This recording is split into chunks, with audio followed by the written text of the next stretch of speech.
Welcome to Hello Downtown, a podcast by Downtown Sioux Falls. This is Hello Downtown, the podcast where we explore the people, the places, and the pulse of our city's core. I'm your host, Brandon Hanson, and every episode we dive into the stories shaping life in the heart of Sioux Falls. So whether you're downtown every day or just downtown at heart, let's jump in.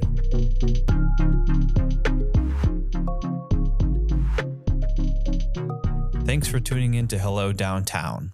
This is the podcast where we dive into the people, the places, and the pulse of our city's core.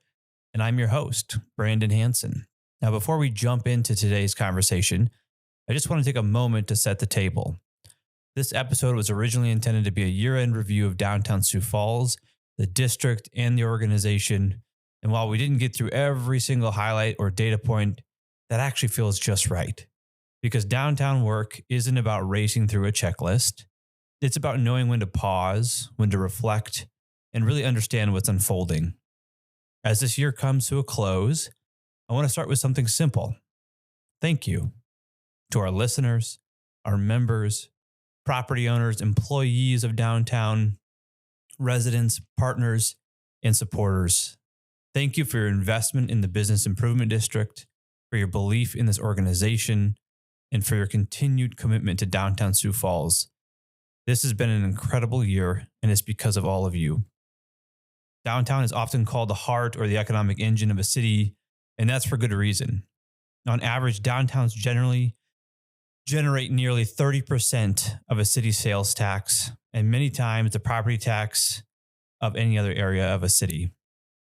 Now, when downtown is strong, the entire city, the state, and the entire region benefit. Your belief in this district is what makes that strength possible. Now, here in Sioux Falls, downtown may be a small geographic footprint, but its impact is outsized. This year, downtown welcomed millions of visits. As we're recording this right now, we just topped 6 million. In fact, it supported more than 17,000 jobs. This is one of the biggest workforce markets in our entire city. We've generated over $1 billion in annual payroll activity, and we've continued to be one of the most walkable, most affordable, and economically productive places in our region. 2025 was also a defining year for DTSF Inc., the organization, the nonprofit that we work at. We strengthened our internal team, our systems, our structure. We brought the ambassador program fully in-house for the first time ever and had measurable outcomes. We've expanded membership and sponsorship. We've delivered large-scale events like Open Streets, Riverfest, and Parade of Lights, all with a more regional appeal. And we've stepped more intentionally into advocacy and city-shaping work. What we're experiencing locally is also not unique. It's part of a much larger national moment. Across the country, downtowns are being reimagined and reasserted as essential infrastructure. And the International Downtown Association recently released its 2030 strategic plan, which recognizes downtowns and mixed-use districts as vital economic and cultural hubs, places where innovation, safety, housing, equity, and community connection intersect.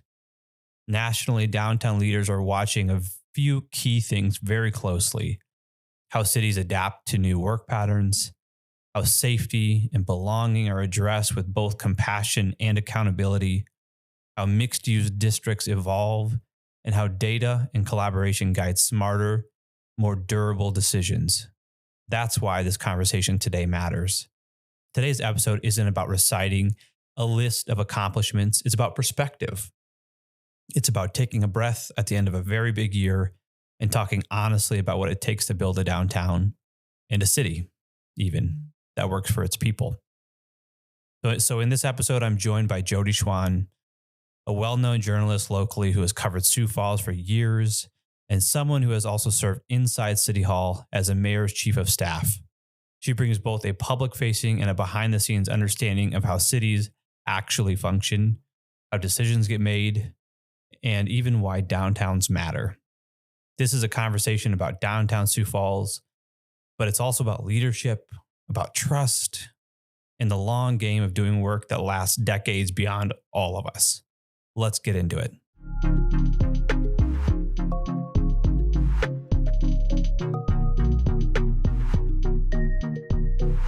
am joined by Jody Schwan, the owner of Align Content Studios. Can you tell us a little bit about your role and welcome to Hello Downtown? Sure. Thanks, Brandon. I'm honored to be one of the first guests here on season 1, I guess we should say. Season 1. So I am a local small business owner, downtown small business owner. As you said, Align Content Studio marks 9 years in March of 2026. So hard to believe I'm approaching the first decade here and bringing locally owned business and community news to Sioux Falls. Of course, my history here goes back a bit beyond that. I first moved to Sioux Falls in 2002 for my first full-time job out of college. Still downtown. Actually, I've kind of charted a unique career path along the way, but every stop has fortunately had me officing downtown and just really enjoy the community, enjoy the growth. Honored to work with a number of business partners in my media products. My business model is a little bit different as far as not really traditional advertising or subscriber based, and more of what we call native advertising, content marketing. So I enjoy being able to tell businesses stories, whether that's in the news or as one of our partners, and DTSF, of course, is a valued one of those. So it's been really fun to work with you in some different ways this year too. Yeah, it's looked a little different this last year in 2025 than it has before, but we've worked with you for a while. You have, yeah. Yeah. So when you look back, so I'm going to stop right there. I'm going to cut that part out. We're going to look back together on the year of 2025. And so I thought you would be an incredible guest to kind of do that. You have such an incredible insight on all the businesses in downtown and in Sioux Falls as well, but you're also working with us in a deep way. And so just to dive right in, is there anything right out of the gate that stands out to you in the last year for downtown? I think it'll be fun, first of all. So thanks for the idea. And I had to think back. Sometimes time becomes a blur. I don't know if it does to you anymore. I didn't even remember specifically when you took on your role. It feels like it's been more than a year. It hasn't even been a year. But to me, this was the year that a lot of those really once in a generation legacy projects kind of crossed the finish line. You know, it's just been about a year since the Canopy by Hilton opened in downtown Sioux Falls, bringing a new signature marquee property to the downtown. We had all of our Steel District restaurant openings for the most part in 2024, but we had some still in 2025. We saw the apartments really start to lease up. Both the Steel District and Sharapa Place are essentially full with office space. I mean, maybe a little bit left, but it's unquestionably a success story in terms of office development there. And then same thing with Sharapa Place. You know, these are projects that we've talked about for years that we've tracked. I mean, we just marked the anniversary of the big boom, the 20th anniversary. So that shows you how long development takes. But now here we are. We've got people living in those apartments at Sharapa, in the condos. They all sold out. Again, the office has been robust. We've had new retail and restaurant openings there throughout the year, which have been a lot of fun and more to come late this year and into early 2026. And so things are getting done, you know, and I think it's kind of an interesting inflection point now to say, okay, you know, we've checked that one off. We've got that one done. Now what's next? And I think that's kind of where I see us here as we head into a new year is recalibrating a little bit as far as what's the next opportunity in downtown Sioux Falls or even adjacent to downtown Sioux Falls. And I think there are some exciting ones. So I am optimistic for the year ahead. Yeah. And I'm sure you've got plenty of secrets that we can't really share, but as far as what's coming, but I think the boom is such a great example of, like you said, how long economic development takes. It does. It feels like all of this just happened in the last 2 or 3 years. But yeah, there's sort of this deep breath that's happening and trying to recalibrate and figure out what's next. The irony is that you have to be patient. And frankly, developers are some of the least patient people I know. So thank goodness they are, or it might take even longer. But the fact is that so many things need to come together for these projects to become a reality, right? Everything from the market timing to the financing. You've got to be patient to ramp up things like rents, and whether that's apartments or whether that's leasing office space. You've got to be a believer too, because, you know, you start these projects, they're not full. So you're believing in the community, you're investing, and that's where the public-private partnerships can bring so much value, right? Because we need to say, you know, okay, not just you in the private sector are the believers here. We, the community, are too. We've got skin in the game with you. And Sioux Falls has a good history of doing that. It pays off, but got to give it time too. not overnight. It's not overnight. And that's a good thing. I think, sometimes waiting a little bit longer than we might like actually leads to even greater tenants. And, Pomegranate Market, which just opened, what a signature event here for 2025 to end the year. That's a great example. Grocery stores don't just decide overnight to go into a market. We've been talking about a grocery store in downtown Sioux Falls for years. And I give the developers, Pender Properties, so much credit for just continuing to figure it out. How do we make this happen? And then local owners, the Snyder family, agreeing that they're going to make a big bet on downtown and come here. And so far, the community's responded. If you're listening to this in early 2026, we need you now too. You guys were great for grand opening there, but we need you to keep those downtown businesses in mind through the first quarter. And as you just kind of go about your daily life, it needs to become habit, right? It needs to become part of your routine. So hopefully that's what we see here. Yeah. And there's been this really strong effort, I don't think by surprise or anything, from downtown Sioux Falls to push out shop local campaigns. And you've been a huge part of that. Even without us, you are promoting that as well. You are a local business. Can you just talk about why supporting local is important? Because retail in a downtown is what helps shape a downtown, right? I mean, think about that. You need to come downtown for a lot of different reasons. You certainly don't want to come down here just to work. I mean, I enjoy coming down here to work, but part of the reason I do is because the streetscape is so nice. They're great places to go do some shopping, to go grab lunch or to meet someone after work. And you need all of those ingredients. We can't just have a bar and restaurant district down here, or it's not going to have the same flavor. It's not going to have the same appeal. It won't draw the same type of traffic. It's the character element. It's what makes Sioux Falls different. It's what distinguishes us. And local independent retail is the true fabric of that. You start losing that, you've got problems as a community because what makes you different? And fortunately for Sioux Falls, we have not just that thriving community of local business, assuming we continue to support it. We also have the natural features, the natural environment. And that's the other unique ingredient, right? There aren't many communities that have a big waterfall in the middle of their downtown, river running through it, a commitment to being pedestrian friendly. Those ingredients are really critical too, but retail is what helps feed all of that activity. So it's been a hard year, Brandon, you know that. You talk to these business owners a lot. And I look back even on the last 5 years, going back to the pandemic days when they shifted gears and they really dug in and did what they needed to do and thrived in many cases. But inflation's tough. Supply chain issues have been difficult. Consumers are being cautious, and I understand that. But there's just a lot of headwinds that our locals have had to deal with. And the weather hasn't helped. I'm sorry, but you know what? Who decided we deserved 3 really cold, wet December Saturdays? Yeah. That's hard to overcome. So, maybe you're listening to this after the holidays. Maybe you've got some gift cards to use up, or we just like to update your wardrobe here headed into winter. Certainly you're going to be downtown for Burger Battle. When you come down for Burger Battle, make time to stop into some of the stores too. That's how I always say, if we could just capture some of those wonderful Burger Battle visitors and send them into the stores, we would love that. The downtown businesses would definitely appreciate that. Yeah, I think it's been just shocking at how much the weather can play a factor in the decisions we all make. Downtown is beautiful every day. It doesn't really matter what temperature it is. It's incredibly walkable. Everyone has coats. We all choose to live here.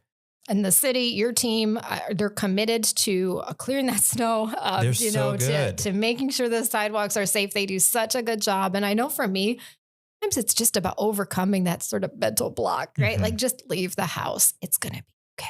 Just go out. And you're glad you do. Yeah. It's good to get that fresh air. It actually, lifts my spirits rather than just being inside all the time. I'm always glad when I do. Just got to make that little extra effort. And we need to take some cues, I think, from our neighbors over in Minnesota and up in Fargo, where I once had a small business owner with a store in Fargo and a store in Sioux Falls tell me, I don't understand it. Fargo, we could be 4 feet of snow in and they're still downtown walking around shopping. And Sioux Falls, everybody flees to the grocery stores and runs home and locks the door. But we can do a little better, I think. Now, Jacobson Plaza, another true success story, right? When I think about 2025 and the completion of these legacy projects, my goodness, the River Greenway and Jacobson Plaza, that's your opportunity. Come out. I drove by Saturday morning before Christmas, one of those really cold ones. And there were people out there ice skating, not many, but they were still there. And I thought that we need more of you. Absolutely. Good example. Yeah. Yeah. Now, and one of your segments in your story writing is the openings and closings of businesses. And so we've seen some closures in downtown. We've also seen a lot of openings in the last years. Do any of those stand out to you?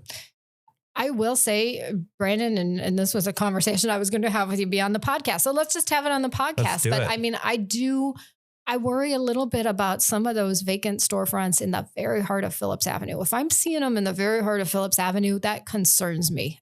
Does it totally surprise me? No, because as I said, I know the environment for local independent retail is difficult.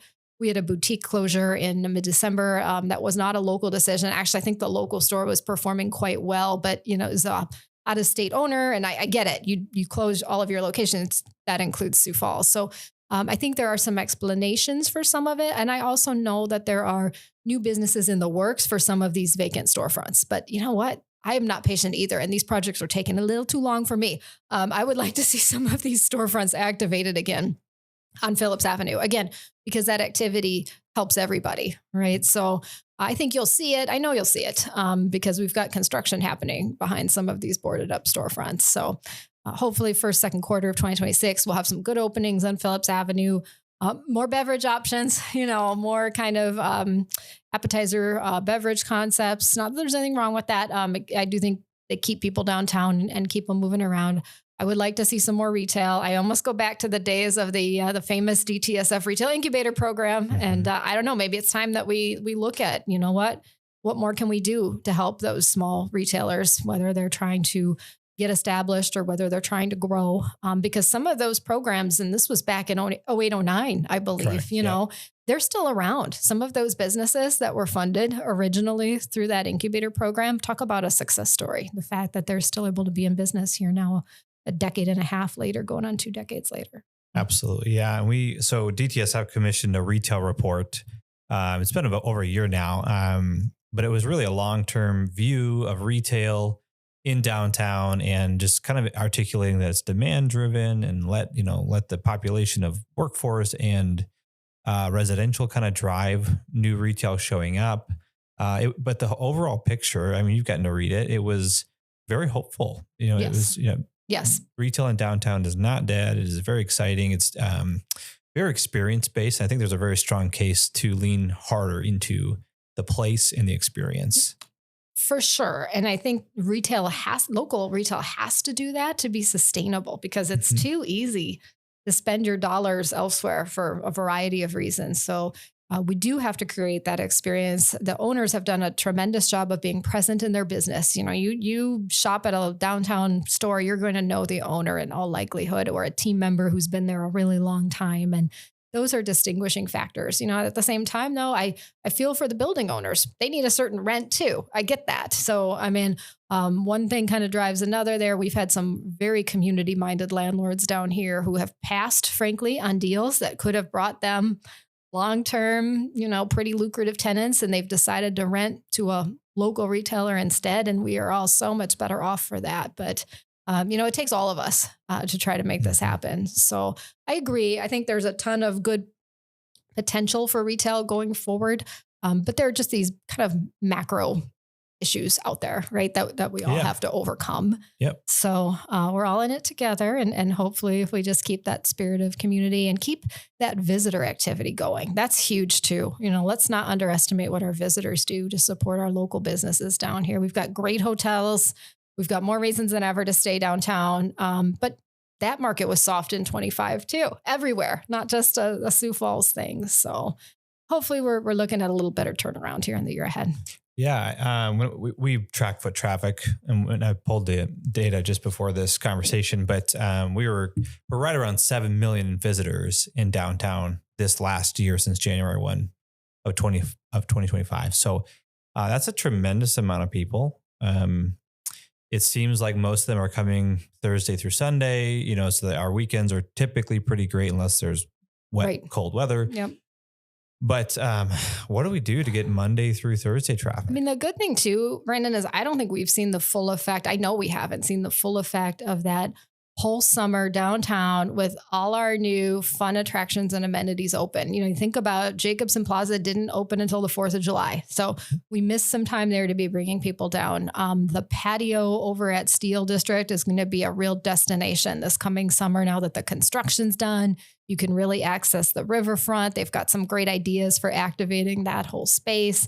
The Sharapa Place courtyard will have all kinds of additional activity because we'll have new retail and restaurants that will be feeding it. So I think you will see the word get out even more. We've got the expanded Levitt at the Falls coming, for this season. So a lot of this is people having good experiences, positive experiences, and sharing that with other people. I just don't, and I'm a marketing person, right? But I don't think you can underestimate or overestimate maybe the value of word of mouth. I mean, that is the best marketing, is people telling other people sharing organically what they're experiencing in your community. Word gets out. So we got to keep building on the foundation that we've got going here. But I just think we're positioned for some pretty exciting things here in the year ahead once we're really able to get all of these things that we've invested in up and running. Yeah. With your unique relationship with DTSF, can you talk about just what have you seen that's different? What's working, what's not?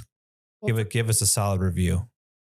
Right. Well, first of all, you're not even at your first full year yet, Brandon. And you're kind of like I am. You probably work a little too much. But well, I would say it's not just a job for you, just like it's not just a job for me. So, your leadership has been fun to see. I think it's energized the organization. You've built a great team and a new team, and it's been fun to get to work with them. And there's just a lot of energy, I think, around this organization. People like seeing you and your team present throughout downtown. You're in these businesses, you're getting real-time feedback from them. And I think you're applying that then to what you bring forward in terms of a DTSF team. And that's what we need to see happen. This organization is so critical for the community of Sioux Falls, not just for downtown, but downtown it's so cliche, right? That downtown's like the heartbeat of a community, but it is. And if your heart's not in good shape, you're going to have all kinds of other issues.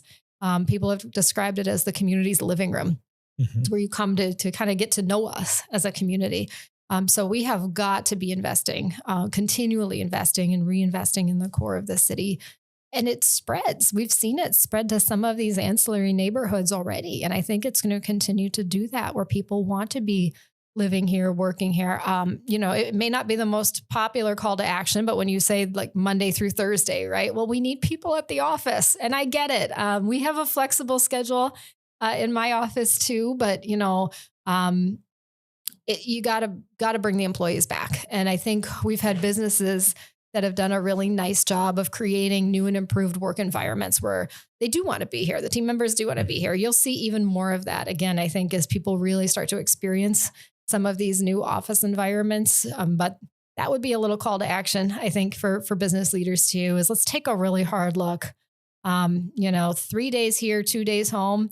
That makes it tough. It makes it tough for downtown businesses that need that daily flow of traffic. A lot of unpredictability is what I hear from businesses. They just don't know day to day what it's going to bring, and they don't know why, which makes it really difficult to plan. And I don't care if you're a small local business or a big global company, uncertainty is extremely challenging, right? I mean, we'd sometimes just rather know for better or for worse, but just where the landscape's at. So I feel for them there. I hope we're going to start to see a little even more shift toward people coming back to the office. We have seen some of that, but I understand that can be a difficult thing to bring forward. Yeah, we as an organization, we're tiny. We're a nonprofit. We've got 10 full-time employees. We actually made the decision early this year to have no flexible work schedules because of these reasons. We've got to walk the walk and talk the talk. And if we're going to ask other people to do it, we've got to do it too. And so our office, our real business is relationships. It's not memberships. It's not sponsorships. It's not anything else, and so that work from home piece is very critical. I think that's really important to point out. Yeah. And then another comment, maybe back to something you were kind of mentioning of how critical this organization, just downtown, is to the whole city.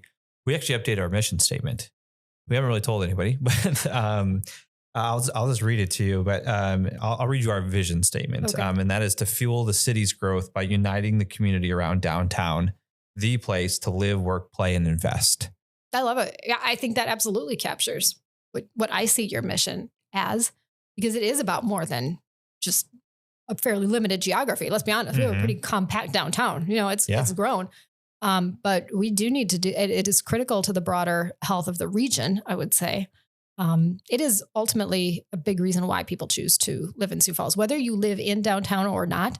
The fact that you have access to a downtown of this caliber makes a difference. Or I would say for sure for the majority of people in this community. It does. Yeah. We've been kind of playing around with some metrics too, just trying to articulate some of that ROI. And, why do we care so much about downtown? Some of our staff don't even live in downtown, but we do all this because we care about the community.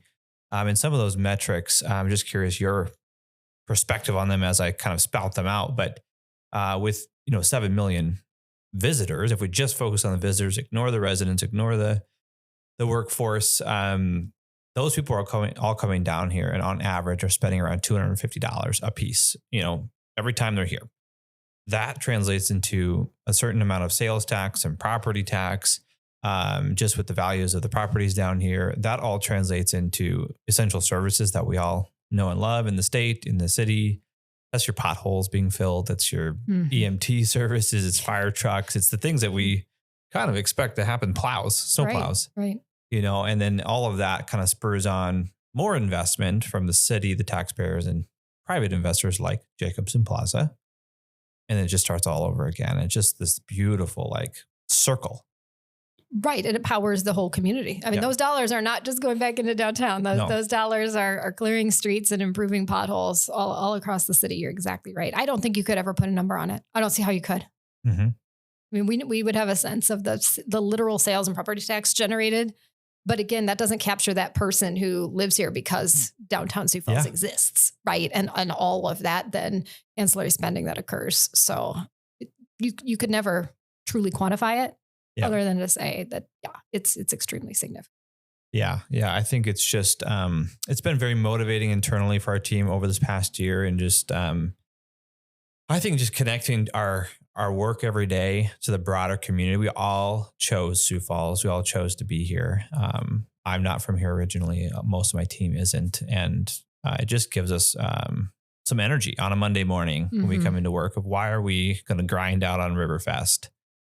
Right. A 16-hour day. It's because we want to drive traffic to these businesses so that our whole community is doing better. Right. If they only come down a couple times a year and it's because of a special event, at least they've been here. At least they've driven past and maybe seen a new storefront that they didn't know existed. Right. Maybe they're motivated to come back when someone's in town to visit and they'd like to show them a good time. You just don't know. Even if they don't go in that day, the exposure to downtown is what's so critical. And that's where some of those events can really come into play. But, I think too, this year has been a good example of just taking care of some of the basics in terms of why will people choose or not choose downtown? They need to feel safe. Regardless of if they are statistically safe, they need to feel safe. There's a difference, right? And I think that the community has come together in some great ways to enhance that perception and reality of safety downtown, and also to address some of the root causes, people who really need help, right? I mean, because we can't ignore that factor either. So I think we've approached it with a really, really good mindset. Parking's another one. They won't, this as well as anyone, they will not come down if they don't feel like it's accessible, like they can find a place to park that is reasonably affordable. It's just, I think that people understand there can be a cost of parking. You've made some tough decisions. So has the city. I think they're the right decisions in terms of how the parking system is being run.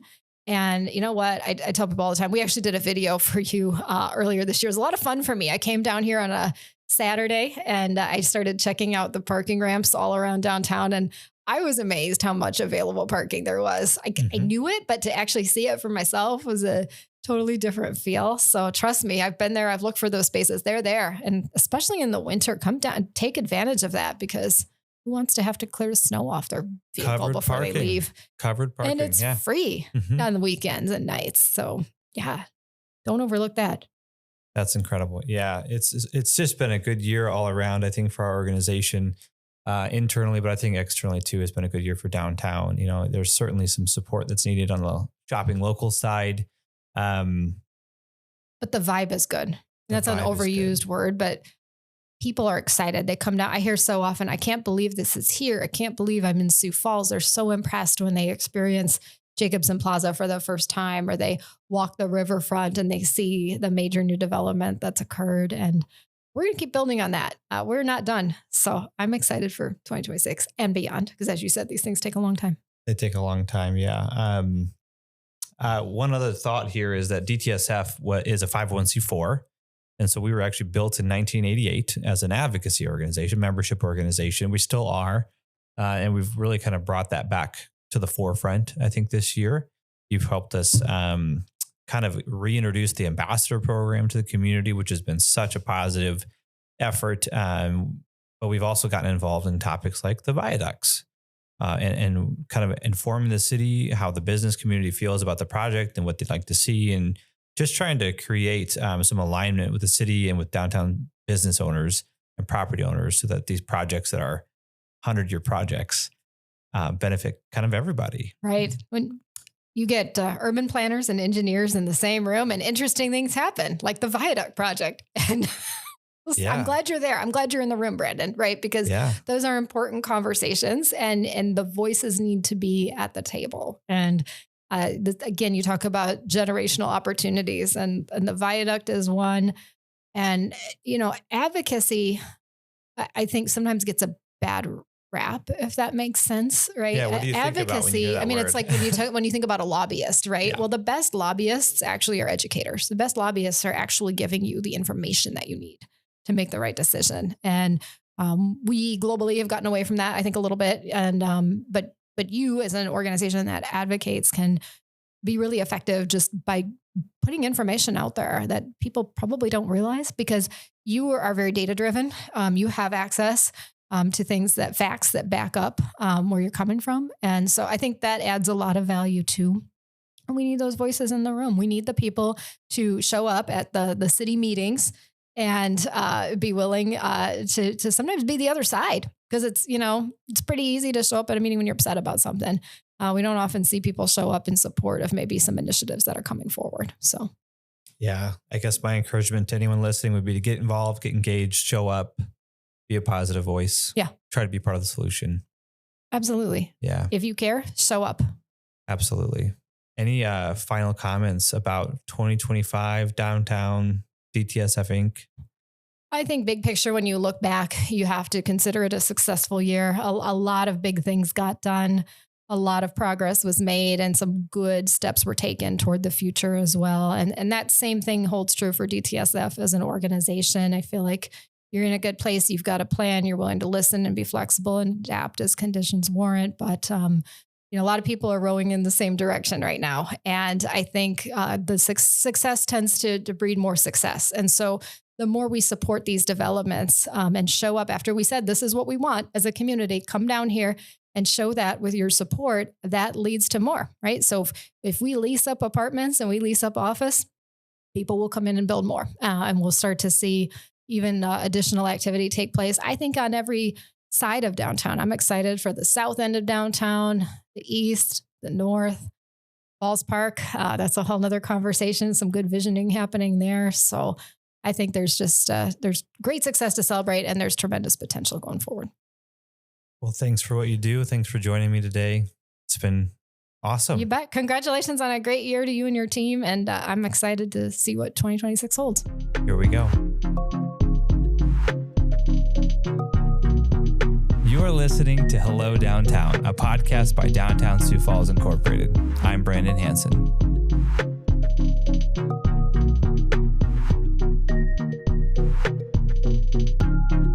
I'm Taryn Sietsema with Downtown Sioux Falls. Here is today's member moment. Hello, everyone. I am joined today with Terry Schuver from Sticks and Steel of Downtown Sioux Falls. Welcome, Terry. Thank you. Thank you for having me. Yes, we're glad to have you. Are you ready for this? We're just going to launch right into our questions. I'm going to do my best. Okay. Question 1. Describe your business in 5 words or less. Artful goods for every day. Ooh, love that. Question 2. Tagline. I didn't have to work that hard. I like it. Question 2. This or that. Riverfest or Parade of Lights? Parade of Lights. Good. I'm a cold weather person. You're a cold weather person. Okay. We don't find that often. So I that's know. awesome. I love it. I'm a weirdo. How about then summer patio drinks or winter cozy cocktails? Well, when it comes to cocktails, I'm a summer person. Okay. So Okay. there you go. Well, there you Patio go. cocktails. So you're a good mixture. That's great. Okay. Question 3. What's your go-to downtown guilty pleasure? Coffee drink, snack, hidden gem, or a little routine you can't resist? It is also sort of goofy. If there's a parking spot in front of 8th and Railroad, it's a game I play with myself. If there's a parking spot there today, I'll run into Queen City. Oh, I love that. Mitch will love that. That's amazing. And if there's not, I probably don't need the calories that day. Okay, I like that. That's a good also for like December where calories don't count, right? Mm-hmm. Okay, question number 4. If downtown Sioux Falls had a mascot, what would it be? I don't know. I couldn't come up with an answer for this. I feel like maybe it's Steve Metley in some way, shape, or form. I like that. That's awesome. I thought this was a fun question because I feel like you could have 50 million different takes on this, but Steve Metley that's a great answer. I think just a little cartoon of Steve Metley. Okay, I like it. I love it. Question 5. For people walking into your business for the first time, what's one key thing they should know about Sticks and Steel? I hope they know that we're friendly and the colorful. They should probably pick up on their own. But I want them to think and feel that we are friendly. Love it. Okay. So you're our last member moment for 2025. You have the honor. So what are you looking forward to in 2026 as we wrap up this year? I am super excited. We will be in our 25th year of business during Amazing. 2026. So it's amazing to me. I'm thrilled to still be here, and we're really looking forward to having some fun. That's great. Well, you are a pillar of our downtown community, and we love Sticks and Steel, and congratulations on almost 25 years. Thank you for stopping by. This is Hello Downtown.